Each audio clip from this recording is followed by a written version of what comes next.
Yes, you guys, I know I'm late on doing my Raw review. I'm 2 days late actually, but let's jump into it. So Lyra Valkyria is listening through the door, hearing the evil side of Bayley and the hugger Bayley, and they're arguing at each other. Then you see Bayley just sitting there, and then that's when you see Bayley end up like snapping and getting back to her evil side. So it's gonna be very interesting to see what's gonna happen. But I'll get back to that in a moment. So I do want to talk about where AJ Lee actually slapped Seth Rollins, you guys. I was like, God dang. I was like, well, both of the men got slapped. And I'm like, goodness gracious. But then again, with the thing kind of like with Bayley though, I'm kind of just going back thinking about it. Like she was hugging everybody.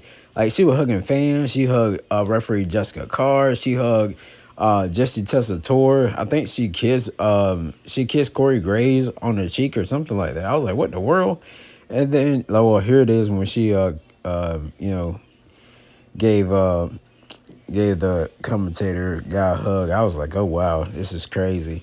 And then of course, she came in to save the beatdown from Lyra Valkyria. Well, Lyra Valkyria is getting beat down by Roxanne Perez and Raquel.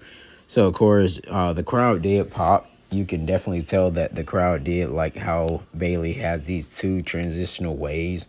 And I was like, oh, wow, like this is freaking incredible.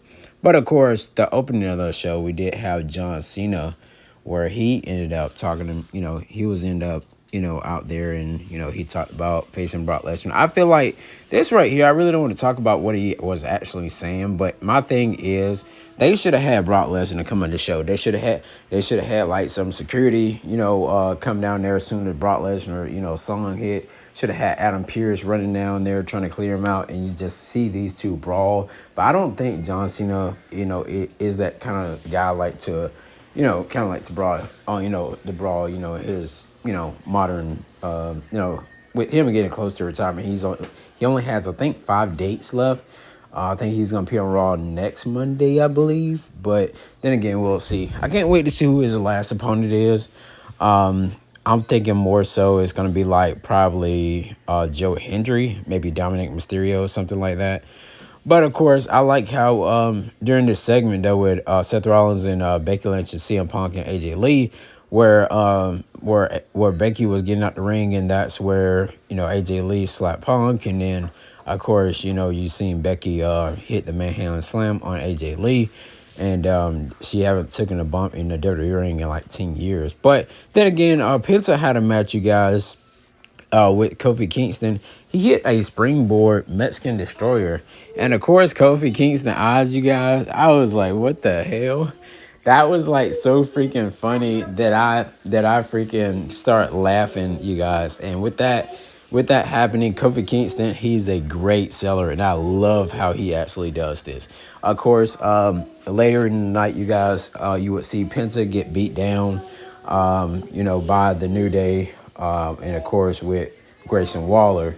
Of course, Penta did have, an interesting, had like, a little interesting match and all that stuff, and he definitely is trying to. I'm not seeing what they're doing with him with the New Day, and everything, because it doesn't really seem like he need a partner. It seems like he's very good solo on his own. And with that being said, you guys, we did see Dominic Mysterio, like he's a double champ. I'm surprised they didn't give him like an in-ring segment or something for somebody to come out.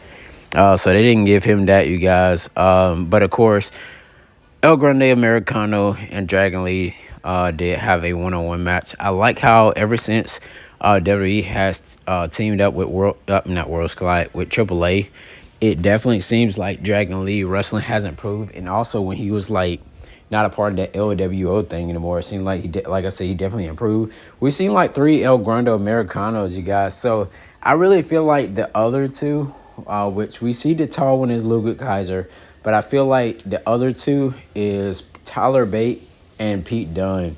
That's what I believe. The shortest one, though, with the blue mask, I think that one is Tyler Bate.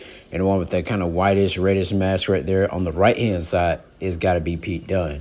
That's just my thoughts and opinions. Let me know down below who you think the other two people are. Stephanie Vaquer,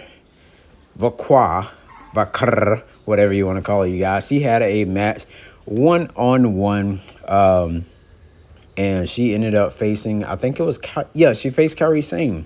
And Kairi Sane, you guys, she was like freaking kind of like boxing around or whatever. Tomorrow, yeah, I'm gonna get you. She is trying so hard, you guys, to get everybody to like break character and everything, but they're standing strong. And I like how Asuka, every time Kairi Sane, says something, Asuka would get in there. Well, Asuka would like yell for Kairi, like, Kairi! And it is so freaking funny, you guys. Every time she does it, or like when Kairi Sane kind of jumps, that is definitely funny, you guys. You definitely gonna like Kairi Sane for doing that. But Stephanie McCurry, before her match, she was getting ready. And Rhea Ripley said whoever should win that title, which we know is going to be Stephanie McCurry. But it's going to be her versus Rhea. I want to say, I kind of want to save that for Survivor Series. I don't know. But we'll see what's going to happen. Rusev end up, coming up to Dominic Mysterio, show respect to him and everything. And shook his hand and said he wants to be Intercontinental Champion. Kind of felt like this was more needed for Penta than Rusev. Rusev, he can, I feel like he should like be on multiple shows. And I did see where they had like a match, they did have like a match. I think it was like off screen though. It was like him versus Obafemi. I was like, oh God, 2 Goliaths. But of course, we did see Jimmy Uso backstage and say he's not taking order from Jey Uso, and that he's gonna go over there. He's gonna go and team with LA Knight in the main event. Which I don't understand why WWE keeps ending the show like with this Vision group. Like that's just like a wash and re-rinse. Like you wash your clothes. Oh shoot, it's still a stain on it. Let me put it back in there again. Like, I don't understand. And then you get, like, the tsunamis, the spears, the freaking Braun Breaker tweaking his head and all that other stuff, you guys. And I'm like, God dang.